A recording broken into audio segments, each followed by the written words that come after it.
모두 일어서서 찬송가 1장을 부르시면서 하나님께 예배하겠습니다. 찬송가 1장입니다.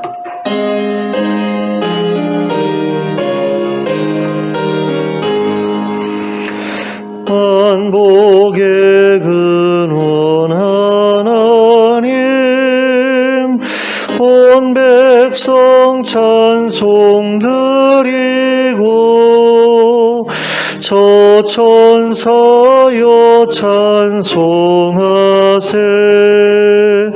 찬송 성부 성자 성령 아멘. 기도하겠습니다. 사랑과 은혜가 풍성하신 하나님 아버지, 오늘 저에게 복된 주일을 허락하시고 이렇게 한자리에 모여 예배하게 하심을 감사합니다. 이 예배의 자리에 하나님 찾아와 주시기를 원합니다. 저희에게 찾아와 주셔서 저희를 만나 주시기를 원합니다. 저희를 사랑하심을 저에게 알려주시길 원합니다.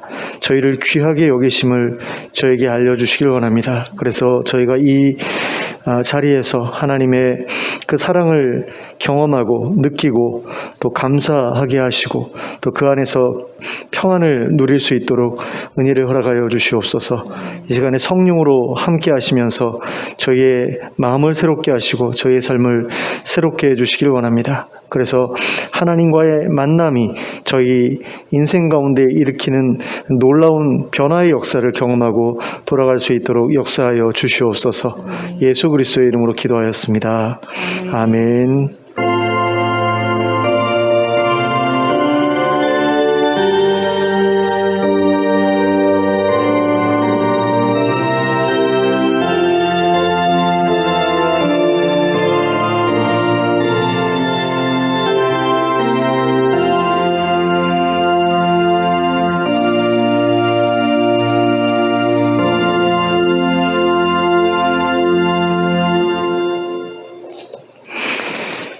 찬송가 35장을 함께 찬송하겠습니다. 찬송가 35장입니다.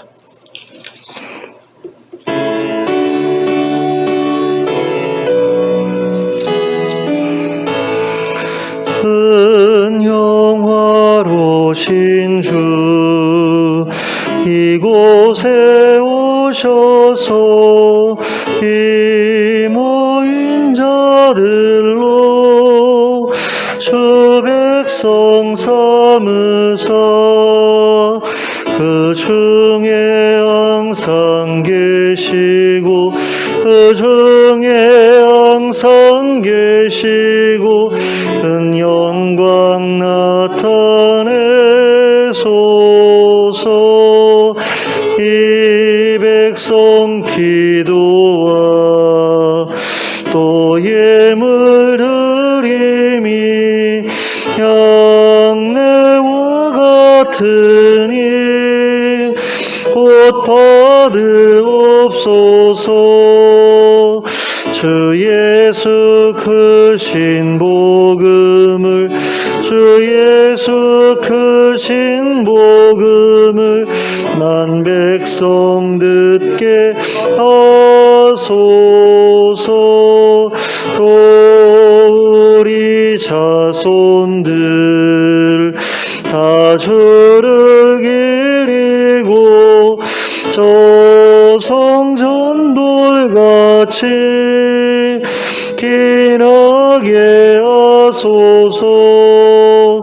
주 구원하신 능력을 주 구원하신 능력을 늘 끝날까지 주소서.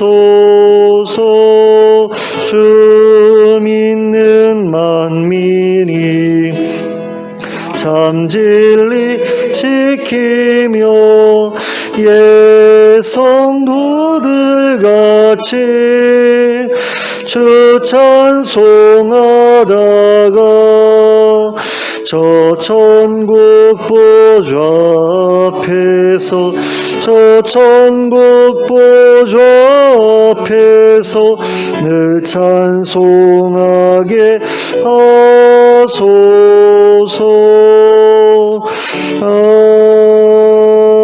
아멘.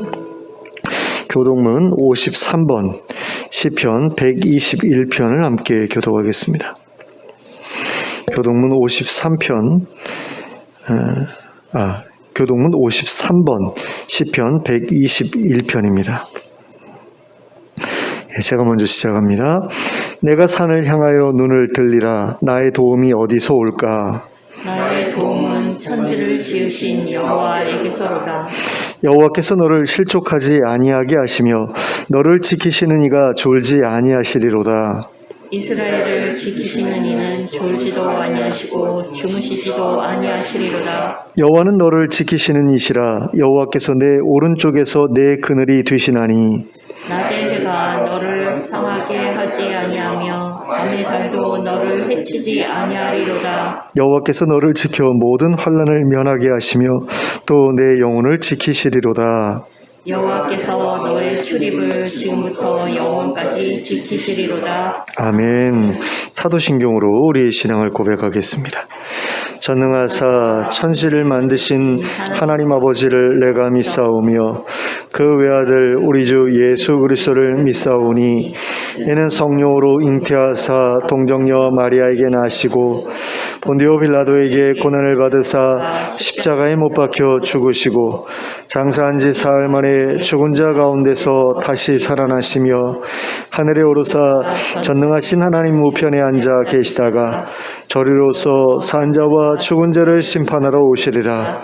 성령을 믿사오며 거룩한 공회와 성도가 서로 교통하는 것과 죄를 사하여 주시는 것과 몸이 다시 사는 것과 영원히 사는 것을 믿사옵나이다. 아멘. 모두 자리에 앉으셔서 찬송가 588장을 함께 찬송하시겠습니다. 찬송가 588장 함께 찬송합니다.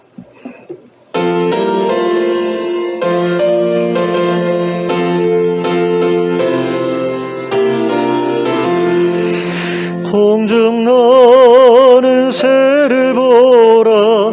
농사하지 않으며 곡식모와 곳간안에 흐린 것이 없어도 세상 주관하는 주님 새를 먹여주시니 너희 먹을 것을 위해 근심할 것 무엇냐. 들의 백합화를 보라. 길쌈수고 안에도 솔로몬의 입은 옷도 입고만 못하였네. 아궁 속에 던질 풀도 귀입히시거든. 사랑하는 자녀들을 입히시지 않으랴. 너희들은 세상에서 무엇 먹고 마시며 무슨 옷을 입고 살까 염려하지 말아라. 이는 이방 사람들이 간구하는 것이요 너희 하늘 아버지는 너희 쓸 것 아신다. 너는 먼저 주의 나라 그의 의를 구하며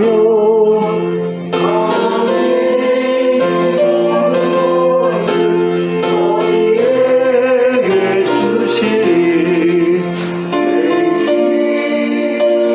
하여서 아무 염려 말지니 내일 염려하지 말라. 오늘 고생 족하다. 아멘. 함께 기도하겠습니다.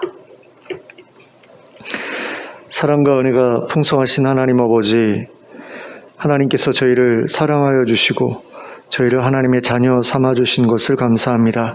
그래서 저희의 삶을 하나님께서 인도해 주시고 또 보호해 주시고 필요한 것들을 공급해 주시는 은혜를 참으로 감사드립니다. 때로 힘들고 어려운 일이 우리에게 찾아오지만 그런 가운데서도 하나님께서 베풀어 주시는 은혜로 저희가 살아가고 있음을 하나님께 고백합니다. 또 감사드립니다. 하나님, 저희를 고와 같이 버려두지 않겠다고 하셨는데 참으로 저희와 늘 함께 하시고 저희와 동행해 주시기를 원합니다. 그래서 저희가 외롭지 않게 하시고 두렵지 않게 하시고 힘들거나 어려운 가운데서도 능히 그 모든 것들을 이겨낼 수 있게 해주시길 원합니다. 주님이 주시는 능력과 권세로 저희가 힘을 얻기를 원하고 또 세상에게 굴복하지 않기를 원하고 세상 사람들처럼 타협하며 살지 않기를 원합니다. 죄와 타협하지 않게 하시고 불의와 타협하지 않게 하시고 오직 하나님께서 가르쳐 주시는 대로 선한 길을 쫓아 살아가게 하시고 그 선한 삶으로 인하여서 하나님께 칭찬받게 하시고 또 복을 누리게 해주시기를 원합니다. 하나님, 코로나로 인해서 많이 힘들고 어려운 가운데 있습니다. 하나님 아버지께서 이 모든 문제들이 속히 해결되게 해주시길 원합니다. 또 경제적으로 어려움을 겪고 있는 성도들을 하나님 기억해 주시고 또 건강에 문제 겪고 있는 성도들을 기억해 주시길 원합니다. 우리 성도님들의 필요를 채워주시길 원하고 또 많은 문제들을 해결해 주시길 원하고 그래서 하나님의 보호 가운데 안전하게 해주시길 원합니다. 하나님의 공급하심 가운데 넉넉하게 해주시길 원합니다. 그리고 하나님께서 인도하시는 그 길을 따라가면서 하나님, 우리 발 앞에 놓인 함정을 우리가 피해갈 수 있게 해주시길 원합니다. 그래서 저희의 삶이 형통하기를 원합니다.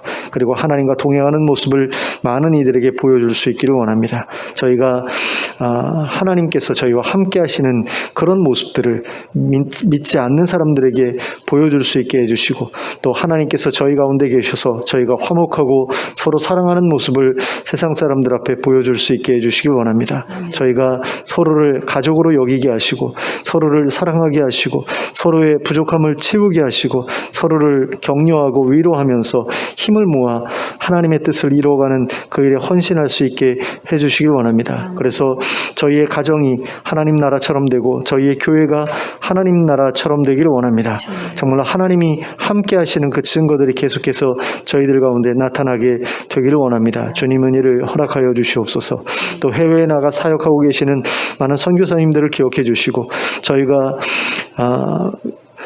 돕고 있는 우리 이집트의 이언약 선교사님 가정과 또 알바니아의 김재수 선교사님 가정 그리고 예하운 선교의 김디모데 선교사님 하나님 기억해 주시고 그분들의 사역을 통해서 많은 귀한 일들이 일어나게 하시고 세상이 새로워지고 또 변화되는 역사들이 힘있게 일어나게 해주시기를 원합니다. 그들의 사역 가운데 하나님의 나라가 선포되게 하시고 하나님 나라가 세워지게 하여 주시기를 원하고 또 무슬림들이 하나님께 돌아오는 역사가 일어나게 하여 주시고 또 기독교 안에서 벌어지고 있는 온갖 불의한 일들이 하나님 아버지 정화되고 깨끗해지는 그런 역사들이 일어날 수 있게 해주시길 간절히 원합니다.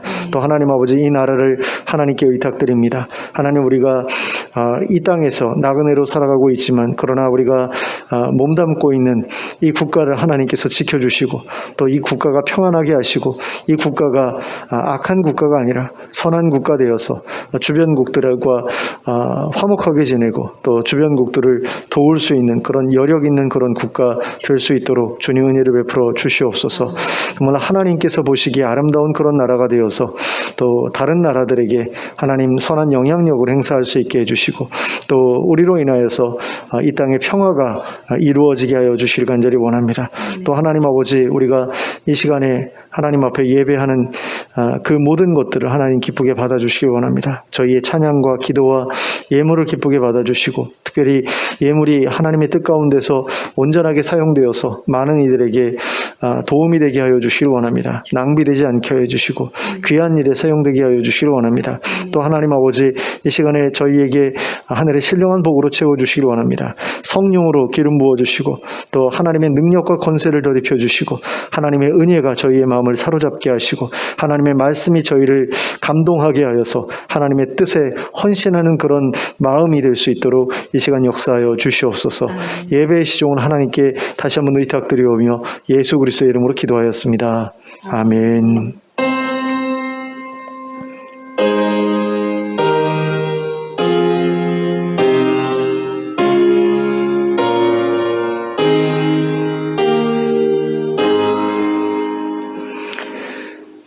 특별한 교회 소식은 없습니다. 서로를 위해서 계속해서 좀 기도 열심히 해주셨으면 좋겠고요. 장광원 장로님이 지금 몸이 좀 안 좋으시다는 이야기를 들었습니다. 위해서 기도해 주셨으면 좋겠습니다. 신장이 조금 안 좋으시다고 그렇게 이야기를 들었는데 치료 잘 받으시고 건강 회복하실 수 있도록 위해서 기도해 주셨으면 좋겠습니다. 좌우를 둘러보시면서 인사 나누시기 바랍니다. 네, 잘 오셨습니다. 네, 우리 최성우 권사님도 조금 아프셨다고 그러는데 기도 부탁드립니다. 예, 하나님의 말씀 함께 보시겠습니다. 누가복음 10장 1절부터 3절까지 누가복음 10장 1절부터 3절까지를 함께 합독하도록 하겠습니다. 시작. 그 후에 주께서 따로 70인을 세우사 친히 가시려는 각 동네와 각 지역으로 둘씩 앞서 보내시며 이르시되 추수할 것은 많되 일꾼이 적으니 그러므로 추수하는 주인에게 청하여 추수할 일꾼들을 보내주소서 하라. 갈지어다 내가 너희를 보냄이 어린 양을 이리 가운데로 보냄과 같도다. 아멘. 누가복음 9장 전반부를 보면 예수님이 12제자에게 모든 귀신을 제어하며 병을 고치는 능력과 권위를 주셔서 하나님 나라를 전파하며 앓는 자를 고치게 하려고 내보내셨던 사건이 기록되어 있습니다. 그러니까 9장 1절부터 그 내용이 시작되는데요. 10장 1절에서도 그와 동일한 내용이 기록되어 있는 것을 보게 됩니다. 그런데 숫자만 달라요. 누가복음 9장에서는 12제자에게 능력과 권세를 주셔서 내보내셨는데 10장 1절에서는 70명의 제자를 세우셔서 내보내셨다라고 기록하고 있는 것을 보게 됩니다. 근데 본문에는 귀신을 제어하며 병을 고치는 능력과 권위를 주셨다는 내용이 따로 기록되어 있지 않습니다. 하지만 9절에서 예수님이 병자들을 고치라고 말씀하셨던 것이나 또 17절에서 제자들이 돌아와서 귀신들이 자기들에게 항복하더이다 라고 고백한 것을 보면 이때에도 제자들에게 귀신을 제어하는 능력 또 병을 고치는 능력과 권위를 주셨던 것이 분명합니다. 그리고 본문 1절을 보시면 예수님이 70명의 제자들을 보내실 때 둘씩 짝지어서 보냈다고 기록되어 있는데요. 이것은 12제자들을 보내셨을 때에도 마찬가지였던 것을 우리가 마가복음에서 확인할 수 있게 됩니다. 마가복음 6장 7절을 보시면 12제자를 보내셨을 때에도 둘씩 짝지어 보내셨다라고 되어 있어요. 그런데 누가복음 9장 1절에서는 그 내용을 생략하고 있습니다. 그런데 예수님이 친히 가시려는 각 동네와 각 지역으로 이렇게 제자들을 보내실 때에 둘씩 짝지어 보내신 것을 보면 마치 여호수아가 여리고를 점령하기에 앞서 정탐꾼을 보낼 때에 두 사람을 함께 보냈던 일이 떠오릅니다. 그러니까 예수라는 이름과 여호수아라는 이름이 같은 뜻이잖아요. 하나님은 구원이시다, 구원하신다라는 그런 뜻이거든요. 근데 그런 똑같은 이름을 가지고 있는 그 두 분이 각각 둘씩 짝지어서 정탐꾼을 보내는 그 일을 했다라는 것이 굉장히 의미심장한 일이 아니겠는가라는 그런 생각이 든다라는 거죠. 여호수아가 여리고에 정탐꾼을 보내 그곳을 점령해서 새로운 나라를 세우려고 했던 일이나 예수님께서 각 동네와 각 지역으로 제자들을 보내서 하나님 나라를 세우려고 하셨던 그 일이나 같은 의미의 일이라고 할 수 있다라는 거죠. 여호수아가 했던 일은 바로 예수님께서 하시려는 일의 예표가 되는 일이었다, 이렇게 생각할 수 있다는 겁니다. 이처럼 예수님께서 세상에 오셔서 하셨던 일은 하시고자 하셨던 일은 바로 이 땅에 하나님 나라를 세우시는 일이었습니다.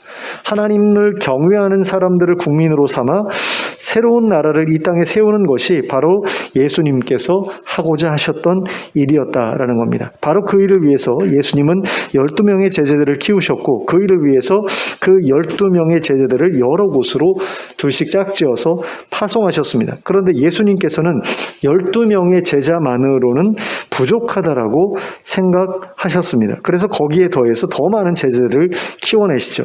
그래서 이번에는 70명의 제자들을 보내셨습니다. 그런데 예수님께서는 그들로도 부족하다라고 생각하셨어요. 그래서 예수님은 제자들에게 이렇게 말씀하십니다. 2절 말씀입니다. 이르시되 추수할 것은 많되 일꾼이 적으니 그러므로 추수하는 주인에게 청하여 추수할 일꾼들을 보내주소서 하라. 여기서 추수할 것이 많다는 게 무슨 의미입니까? 복음을 들어야 될 사람들이 많다는 이야기죠.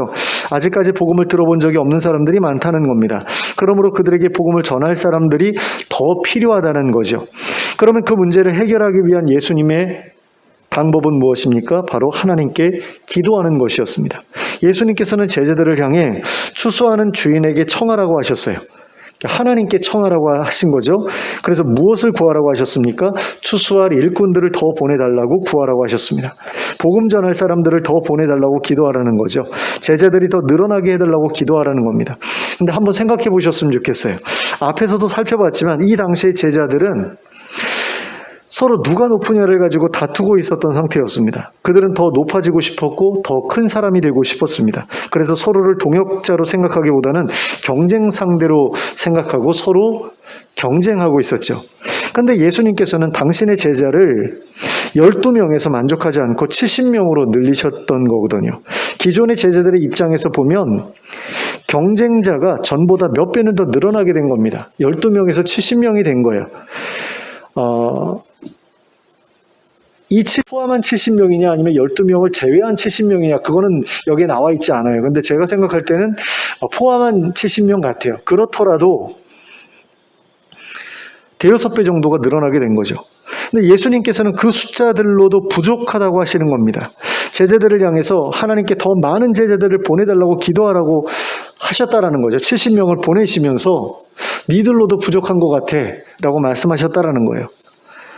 그래서 하나님께 제자들을 더 늘려주세요라고 기도하라고 하신 건데 제자들의 입장에서 보면 자기들의 경쟁자를 더 늘려달라고 하나님께 기도하라고 하신 거나 다름이 없는 일이었다라는 거죠. 예수님께서 말씀하신 게. 그런 점에서 예수님의 이러한 명령은 제자들에게 있어서 굉장히 불편한 명령일 수도 있었다는 겁니다. 제자들은 하나님의 나라가 세워지는 것보다는 하나님의 나라가 세워진 후에 그 나라에서 더 높은 자리를 차지하는 것을 목표로 삼고 있었기 때문입니다. 제자들은 하나님 나라가 세워지는 것은 이미 따놓은 당상이라고 생각하고 있었습니다. 자기들이 따로 희생하지 않더라도 하나님을 추종하는 사람들이 계속해서 이런 식으로 많이 모이게 되면 충분히 이루어질 거다 이렇게 생각하고 있었다라는 겁니다. 그렇기 때문에 그들에게는 하나님 나라가 세워진 이후의 일이 더 중요한 일이라고 생각됐던 거죠. 따라서 그들에게 있어서 다른 제자들이란 하나님 나라가 세워진 이후에 차지하게 될 권력을 두고 다투어야 할 경쟁자일 뿐이었습니다. 하지만 예수님은 그렇게 생각하지 않으셨습니다. 예수님께 있어서 하나님 나라를 세우는 일은 모든 제자들이 자신의 생명을 걸고 희생해야만 하는 일이었습니다. 누구는 희생하고 누구는 희생 안 하고 이런 일이 아니었다라는 겁니다. 그러므로 모든 제자들이 서로 힘을 모아서 협력해야 했습니다. 힘을 보탤 수 있는 제자가 한 사람이라도 더 많은 것이 좋았습니다. 그래서 예수님께서는 계속해서 제자들의 숫자를 늘려가셨습니다. 12명에서 70명으로 그리고 70명에서 120명으로 그리고 120명에서 500명으로 이렇게 늘려가셨다라는 겁니다. 120명은 어떤 숫자죠? 마가의 다락방에서 함께 모여서 기도했던 숫자죠. 500명은 어떤 숫자입니까? 예수님이 승천할 때 모여 있었던 그런 제자들의 숫자입니다. 그러니까 이렇게 핵심적인 제자들을 계속해서 예수님께서 늘려가셨다라는 거예요. 그러니까 하나님 나라를 세우는 일에 헌신하는 일꾼들은 많으면 많을수록 좋은 일이었기 때문입니다. 이것은 오늘날이라고 해도 다르지 않은 일입니다. 하나님 나라를 세워가는 데에는 많은 일꾼들이 필요하기 때문입니다. 또한 많은 교회들이 필요하기 때문입니다. 그런데 어떤 목사님들은 또 어떤 성도님들은 새로운 교회가 세워지는 것을 별로 좋아하지 않습니다. 자기네 교회가 자리 잡고 있는 지역에서 멀리 떨어진 외국 같은데 아니면 저 남쪽 지역 이런 데 교회가 새로 세워진다. 그거 별로 신경 쓰지 않습니다. 하지만 자기네 교회가 자리 잡고 있는 동네에 새로운 교회가 세워진다. 이러면 굉장히 불편하게 생각하고 예민하게 반응합니다. 그 새로운 교회를 자기네 교회의 경쟁 상대라고 생각하기 때문이죠. 하지만 교회와 교회는 서로 경쟁하는 관계가 되어서는 안 됩니다. 그들은 모두가 하나님 나라의 모형으로서 하나님 나라를 세워가는 일에 함께 동역해야 하는 관계여야 하기 때문입니다. 근데 어째서 많은 교회들이 새로운 교회가 들어서면 그렇게 싫어하는 것일까요? 어째서 서로 협력해야 할 상대가 아니라 경쟁해야 할 상대로 보는 걸까요?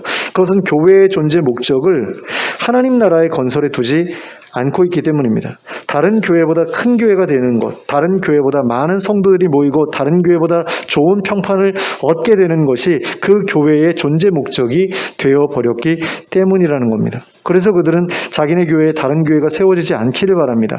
자기네 교회에 있는 다른 교회들이 잘못되기를 바라는 그런 경우도 있습니다. 그래서 경쟁자가 줄어들게 되기를 바랍니다. 교회를 무슨 기업체처럼 생각하기 때문입니다.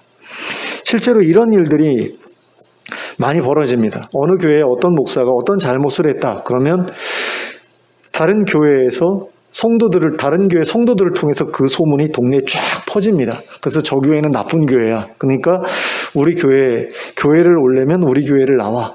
이러면서 다른 교회에 가지 못하게 그렇게 다른 교회에 대한 나쁜 소문을 퍼뜨리는 그런 일들을 많이들 저지르는 것을 봅니다. 그리고 실제로 어떤 교회가 목사와 장로와 성도들이 이렇게 찢어져서 싸운다. 그러면 그 목사하고 싸워서 이렇게 교회를 나온 성도들이 한 번에 다른 교회를 이렇게 옮겨가게 되잖아요. 그럼 그 교회가 갑자기 이렇게 교인 수가 늘어나지 않습니까? 그런 일들이 가끔 어떤 지역에서 벌어지죠. 그러니까 그런 일들이 일어나면 그 수혜자가 자기네 교회가 될 수도 있기 때문에 다른 교회가 그렇게 되면은 굉장히 좋아하고 기뻐하는 그런 모습들도 볼 수 있다라는 겁니다. 근데 이건 굉장히 잘못된 태도죠. 하나님께서 원하시는 그런 모습이 아닙니다. 하나님께서는 세상에 더 많은 교회들이 생겨나기를 바라고 계시고요. 그 교회들이 다 잘 되기를 바라고 계시죠. 그 교회들이 서로 협력하고 동역하기를 바라고 계십니다. 서로가 잘 되도록 서로 기도해 주기를 바라시고요. 그리고 심지어는 더 많은 교회가 우리 동네에 세워지게 해달라고 기도하기를 바라신다라는 겁니다. 예수님께서 제자들에게 기도하라고 하셨던 것이 바로 그런 이유 때문이었습니다. 예수님의 제자는 우리로 충분해 라고 생각하지 말라는 겁니다. 예수님께는 우리 말고도 더 많은 제자가 필요해 라고 생각하라는 거죠. 그리고 그것을 위해서 기도하라는 겁니다. 이것을 교회로 바꾸어 생각하면 우리 동네에는 우리 교회로 충분해 라고 생각하지 말라는 겁니다. 우리 동네에는 우리 교회 말고도 더 많은 교회가 필요해 라고 생각하라는 겁니다. 그리고 그것을 위해서 기도하라는 겁니다. 우리 지역의 경우를 보면 우리 지역에 살고 있는 그 사람들의 숫자를 우리가 대충 이제 헤아려 볼 때 약 3,000세대 정도 되는 그런 주민들이 살고 있는 것을 볼 수 있습니다. 그리고 우리 지역에는 교회가 한 10군데 정도의 교회가 있죠. 우리 지역의 모든 주민들이 복음을 믿게 되면 한 교회당 300세대 정도의 교인들이 모일 수 있다는 계산이 나옵니다. 그리고 300세대라고 하면 1인 세대까지, 1인 가구까지 합쳐서 한 500명 정도 되는 숫자라고 볼 수 있거든요. 근데 500명 정도, 각각의 교회가 한 500명 정도가 모이는 교회가 된다라고 한다면 자립은 물론이고 해외 선교사도 파송할 수 있는 그런 규모라고 할 수 있습니다. 그러므로 3,000세대가 살고 있는 이 지역에 10개의 교회가 있다라고 한다면 교회가 그렇게 많은 거라고 할 수 없다라는 거죠. 그런데 왜 그 정도 숫자의 교회를 많다고 생각하는 겁니까?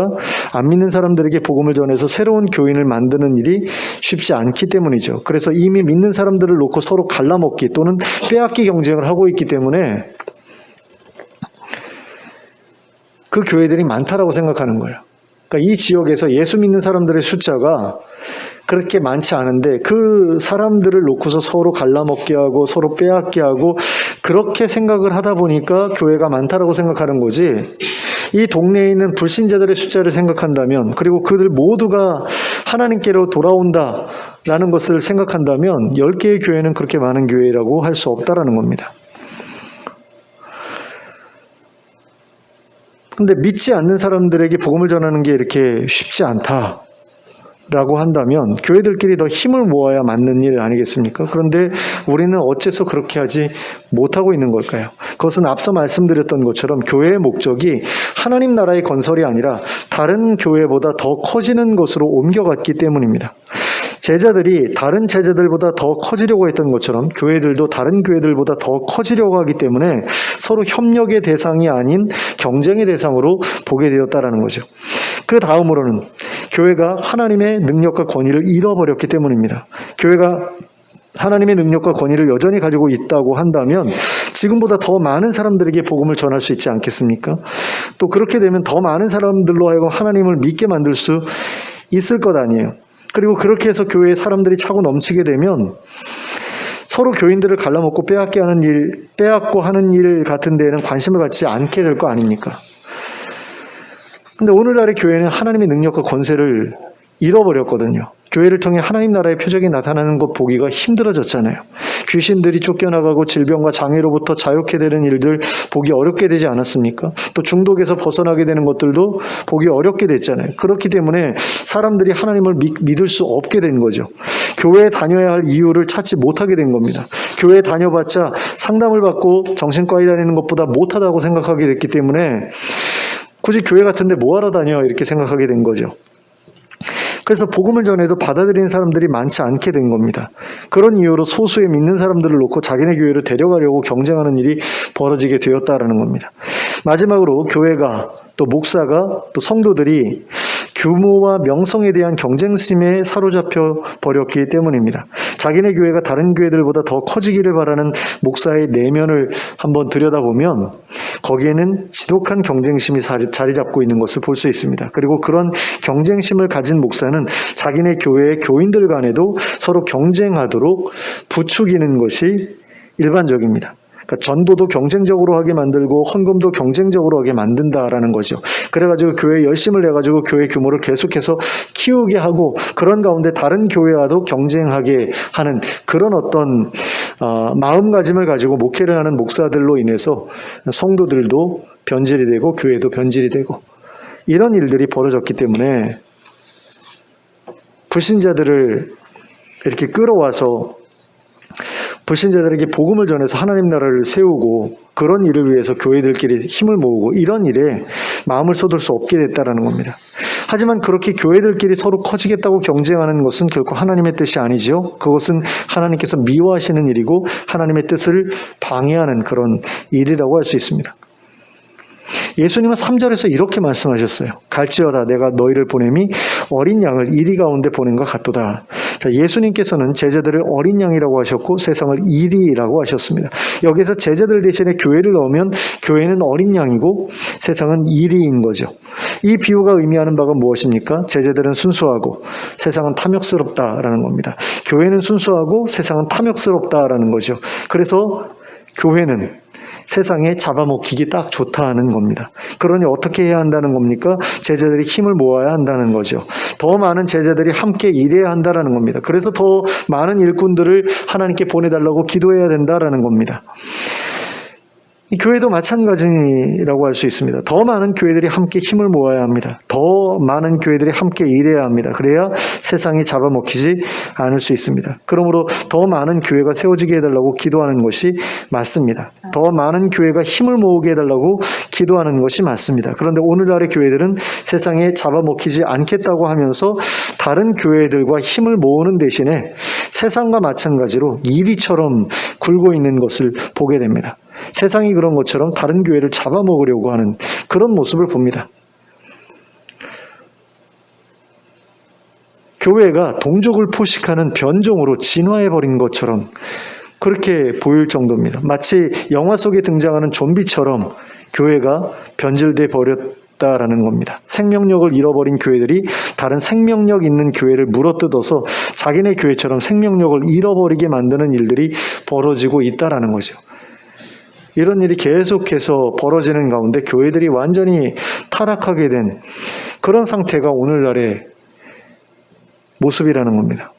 그 지독한 경쟁심 때문에 하나님 나라 건설이라는 원대한 이상을 놓쳐버리고 더 큰 규모와 더 큰 명성을 추구하는 것을 목표로 하는 일이 교회들 가운데 퍼져버리게 된 겁니다. 물론 더 큰 규모, 더 큰 명성을 추구하기보다는 생존부터 고민해야 하는 그런 교회들도 있거든요. 근데 그런 교회들도 경쟁심을 가지고 교회를 계속해서 키우려고 하는 것을 본다라는 겁니다. 그러니까 복음을 전해서 많은 사람들을 구원해서 하나님 나라를 확장한다 이런 개념이 아니라 다른 교회에 다니는 사람을 어떻게 한 사람이라도 더 끌어와서 교회가 자립할 수 있도록 만드는 게 그 교회의 목표가 되어버린 교회들이 많다라는 거죠. 왜요? 생존이 걸려있기 때문에. 그러니까 목사가 먹고 살아야 되기 때문에, 또 교회가 유지되어야 되기 때문에. 그러나 그런 교회라고 하더라도 경쟁심에서 동력을 찾기보다는 하나님 나라 건설이라는 목표로부터 동력을 찾는 게 마땅한 일입니다. 그리고 그래야만 하나님의 능력과 권위를 얻을 수 있기 때문입니다. 그래야만 하나님 나라의 표적을 세상에 보여줄 수 있기 때문이에요. 예수님께서 3명의 제자들과 함께 산에 올라가 계시는 동안에 어떤 아버지가 아들을 데리고 예수님을 찾아오죠. 그러니까 예수님의 제자들에게, 예수님이 없다고 그러니까 예수님의 제자들에게 자기 아들에게서 귀신을 내쫓아달라고 부탁을 해요. 그런데 그 귀신을 제자들이 내쫓지 못하죠. 왜 그랬을까요? 9장에서 보면 9장 전반부에 예수님께서 12 제자들에게 모든 귀신을 제어하는 능력과 권위를 주셨다라고 되어 있거든요. 그래서 여러 지역을 돌아다니면서 귀신 내쫓고 병 고치고 하는 그런 일들을 하고 돌아왔어요. 그리고 나서 얼마 안 지났어요. 한 보름 정도 지났을까? 그런데 이 아버지가 아이를 데리고 와서 내 아들에게서 귀신 좀 내쫓아 주세요 그러는데 못했다라는 거죠. 왜 못했을까요? 믿음이 없어서일 수도 있어요. 그 아버지에게 믿음이 없었던 것은 분명한 사실이고요. 제자들에게도 믿음이 없어서였을 수도 있는데요.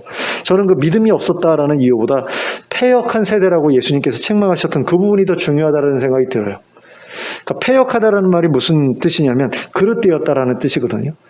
그러니까 제자들이 글러먹은 마음을 가지고 있었기 때문에 귀신을 내쫓지 못했다라는 그런 이야기를 예수님께서 하셨다라고 저는 해석을 합니다. 그러니까 예수님과 함께 산에 올라갔던 그 3명의 제자들에 대한 어떤 열등감, 그리고 시기하는 마음, 질투하는 마음, 그런 마음이 그들에게 있었고요. 또 함께 남아있던 다른 제자들에 대한 그런 경쟁심, 이런 것들이 있었기 때문에 이들이 이 아이에게서 귀신을 내쫓을 때 순수한 마음을 가지고 내쫓을 수가 없었다라는 거예요.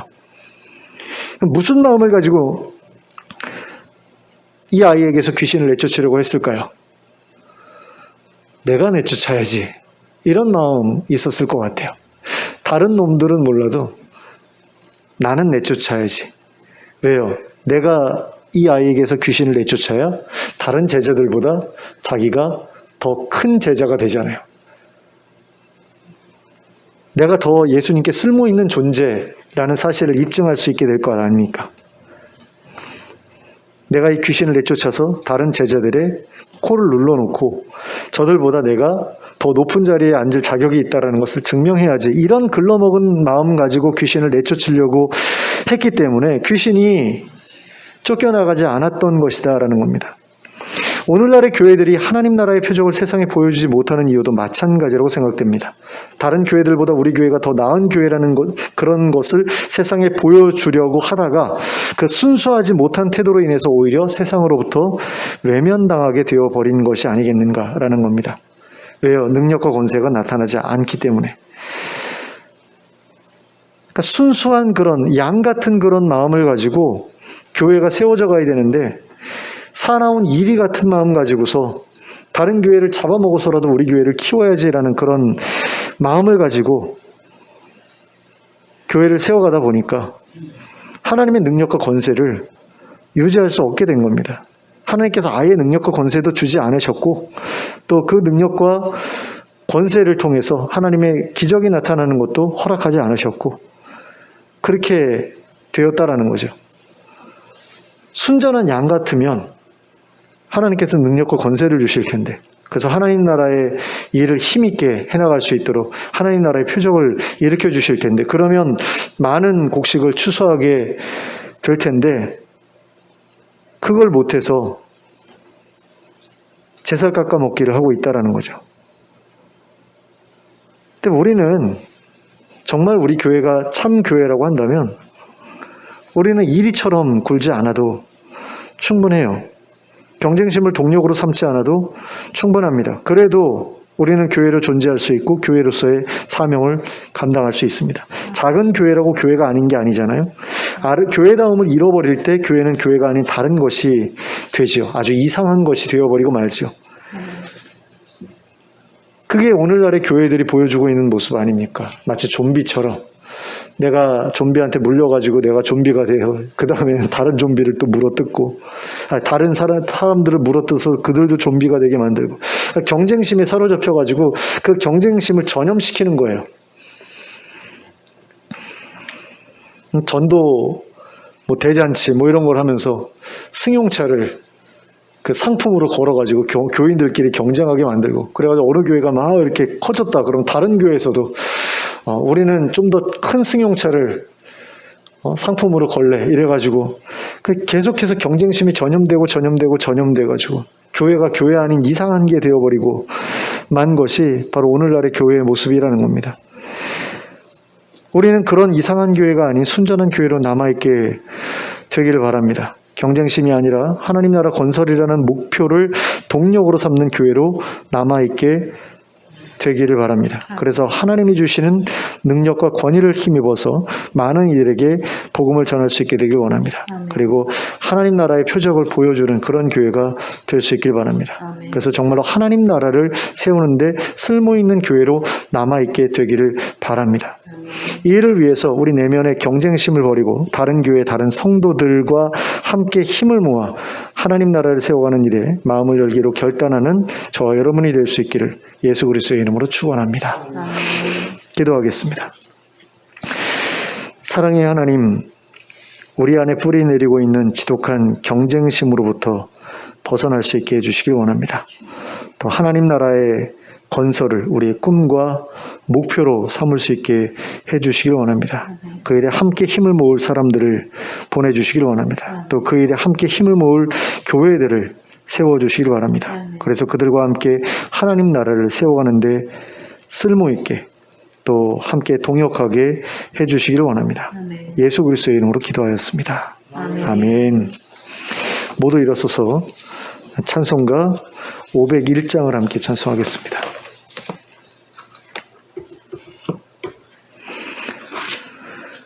찬송가 501장 함께 찬송하겠습니다.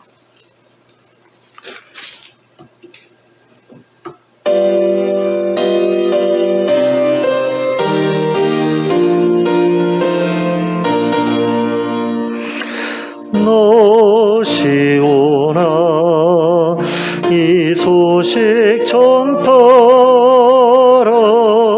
영광의 주 빛이 되신다 만 백성을 이 밝은 빛에 모아 영원한 구원 주려 하신다 이 기쁜 소식 곧 전하라 구원의 소식을 널리 전하라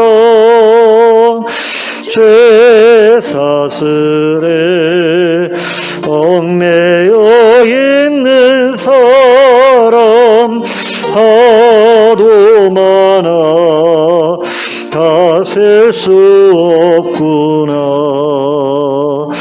이 형제들 다 건져내기 위해 주 예수 복음 널리 알리자 이 기쁜 소식 곧 전하라 구원의 소식을 널리 전하라 온 세상에 너 크게 외치어라. 하나님은 참 사랑이시다. 겸비하게 이 땅에 오신 예수, 만민의 죄를 담당하셨다.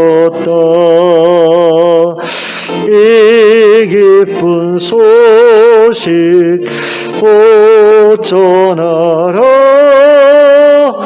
구원의 소식을 널리 전하라. 내 자녀도 이 복음 전파라. 늘 기도와 온 재물 들여서 이 복음을 너임소 전파면 영광의 상을 내가 받으리. 이 기쁜 소식 곧 전하라. 구원의 소식을 널리 전하라.